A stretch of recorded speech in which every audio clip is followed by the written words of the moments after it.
So can you talk about the different areas or categories of artificial intelligence? Now, there are lots of different fields that AI works in, but if I were to, on a very, very high level, group some of the major areas where artificial intelligence is applied, I'd like to start off with natural language. Because natural language is, I'd say, the most complex data for machine learning to work with. If you see all sorts of data, whether that be a sequenced genome, whether that be audio, whether that be images, there's some sort of discernible pattern. There's some sort of, yes, this is what a car sounds like, or yes, this is what human voice sounds like. But natural language is fundamentally a very human task. It's a very human data source. We as humans invented it for humans to understand. If I were to, for example, give you a book title, there's actually a very, very famous book, and the title of the book is "There Are Two Mistakes in the title of this book." Now, there's actually only one mistake. There are two thes. The human brain doesn't realize that. What's the second mistake? That there was only one mistake. So this is the sort of natural language complexity that's involved here. Humans don't view natural language literally. We view it conceptually. If I were to write a 3 instead of an E, you would understand it because we don't mean the 3 in a literal sense. We mean that in a symbolic sense to represent the concept of E. And you can contextualize that 3 to figure out that, yeah, it means an E and not an actual 3. These are things that computers aren't capable of. So natural language is the #1 sort of field that I'm most interested in when it comes to machine learning.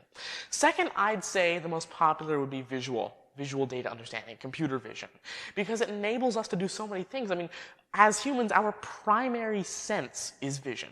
In fact, a vast majority of your brain's processing power at any given moment goes to understanding what it is that you're seeing, whether it be a person's face, or whether it be a computer, or some text, or anything of that sort.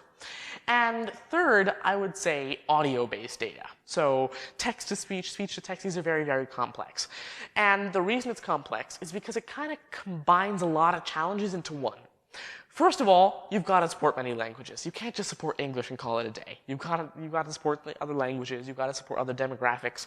And another challenge is that even within languages, there are absolutely infinite number of ways that any human could represent a language. Everyone's going to have a different accent. Everyone's going to have a different way of pronouncing certain words.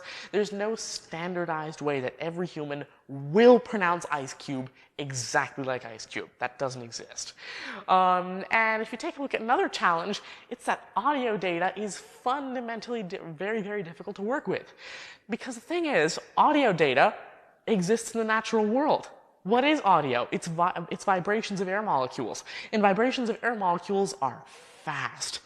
And audio is recorded at over, say, 44 kilohertz. That's a lot of data. 44,000 data points every single second.